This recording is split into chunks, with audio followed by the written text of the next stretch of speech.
Hello mga subs and welcome to the Source Coast TV. You got me, Mark, and welcome. And I hope you guys are ready because it's Monday, new work day.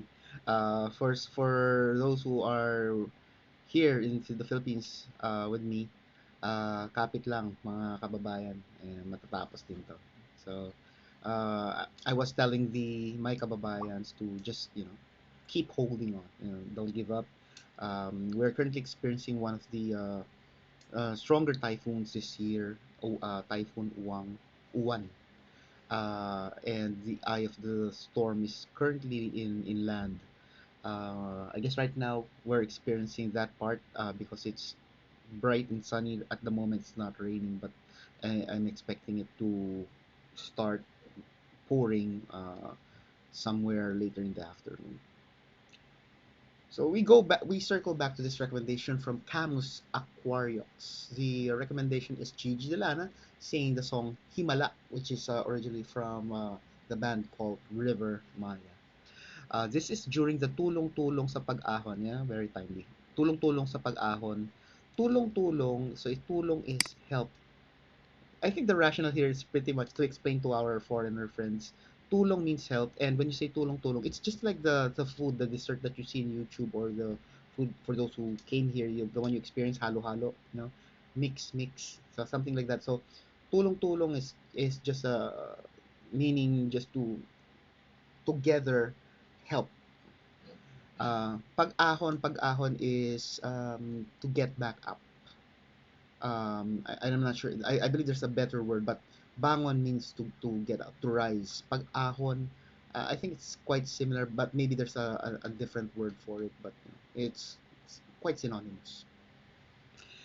This is so the title draws from this event that is a benefit concert for the victims of Typhoon Odette. So this is like years ago. Let's just see what year was it. 2003, 2002 Typhoon Odette. That was quite a strong storm as well. Before we give this song a go, just a quick thank you to all our viewers, subscribers, members, and sponsors. Maraming salamat sa inyo.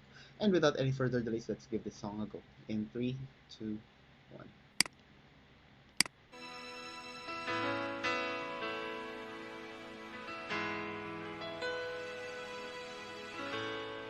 Magandang gabi po sa inyo lahat.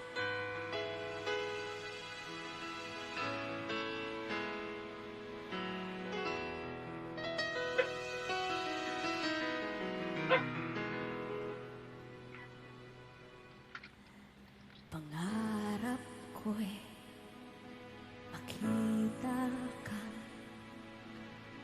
naglalaro sa buwan.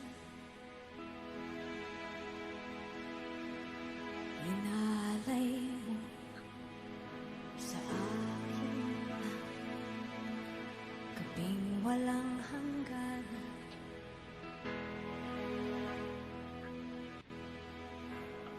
Hindi mahanap sa lupa ang pag-asa.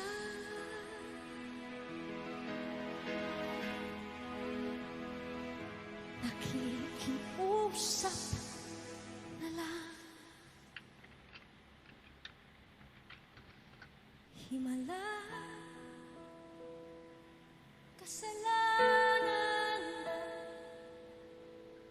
Humingi ako sa langit na isang himala.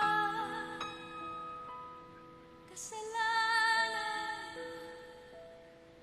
Humingi ako sa langit na isang himala.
isang himala.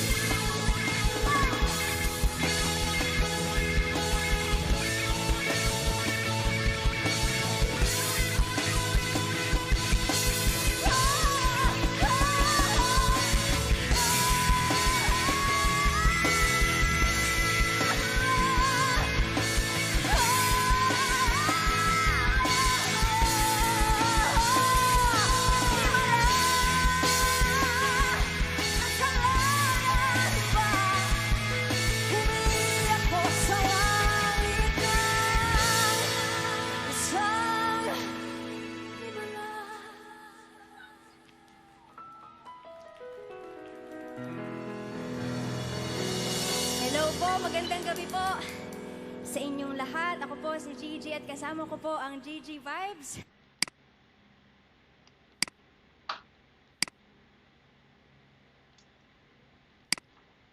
And that is the end of the song. Wow, nice version here.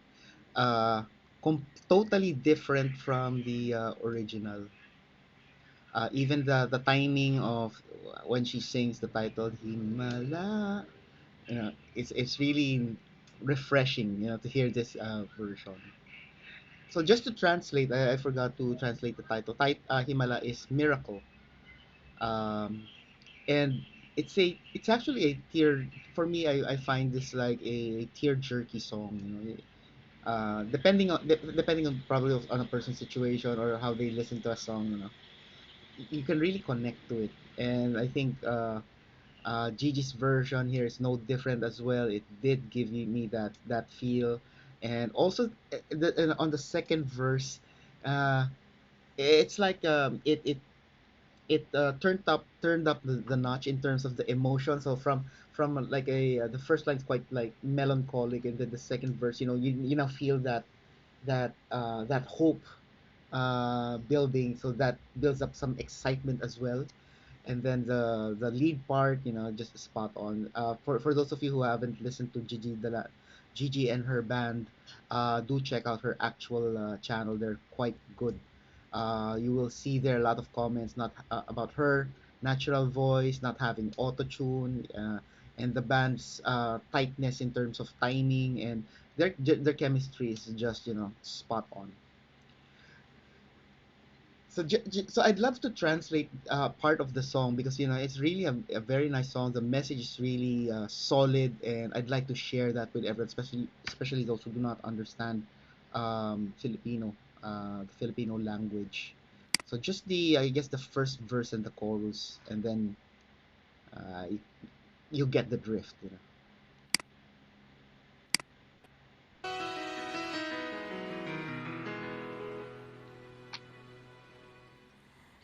Pangarap ko'y makita ka.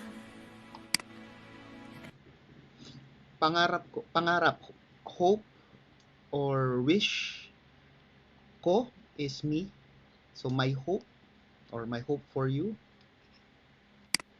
Lalaro Ah, so pangarap ko makita ka. Makita, to see. You ka is you. So my hope is to see you. sa buwan. Uh, I played prematurely earlier. Let me go back. Naglalaro sa buwan. Naglalaro sa buwan. Naglalaro is playing. Buwan is moon. So my hope is to see you playing in the moon. Inalay mo sa akin, sa akin. Inalay mo sa akin, gabing walang hanggan. I think what I heard was inalay mo sa akin ng walang hanggang buwan. Let me listen to it again. Sorry, there's no Gabing walang hanggan. there's no closed cap. So, Inalay mo inalay mo sa akin Sa akin na, gabing walang hanggan. gabing walang hanggan. So, inalay mo, inalay is offered. It's something like you when you give to the someone to the gods like a sacrifice or something. So that's inalay, alay, tribute. So inalay mo is you sa akin, to me, na gabing walang hanggan. Gabi is night, walang hanggan is forever or not ending. So what that means? So endless night that you offered to me.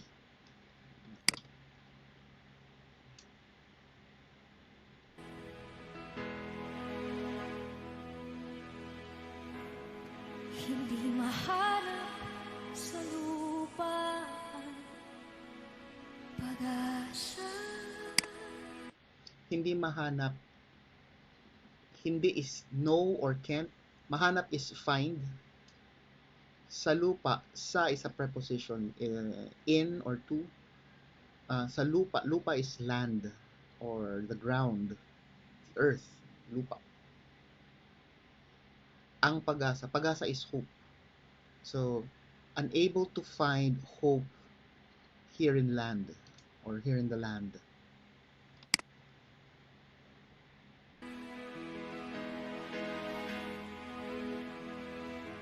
Nakikiusap na lang.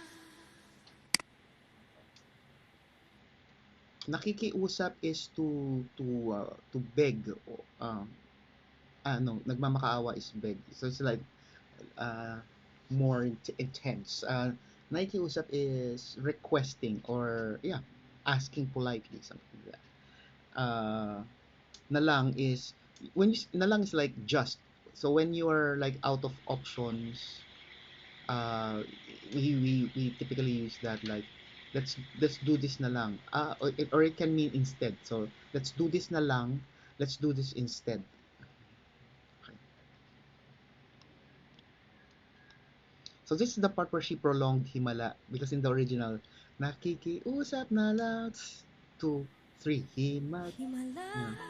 But here there's that slight delay. Kasalanan humingi ako sa langit na Isang Himala. himala. See that nice gap. The chorus is Himala, kasalanan ba humingi ako sa langit ng isang himala? So it's just repeated. So himala is miracle, and then kasalanan ba is it is it wrong or is it a fault? Humingi ako sa langit ng, for me to ask the heavens dot, and then what it is it circles back to himala.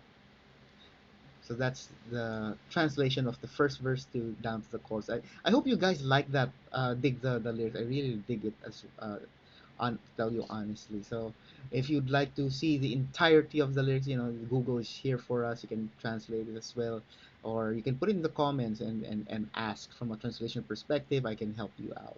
For now, that's my reaction. Let me know what you think. Leave it in the comments. If you haven't done it yet, these are the stuff you can do to show loving to our channel. Please do as many as you can. Don't forget to tell your family and friends about the Starsicles TV.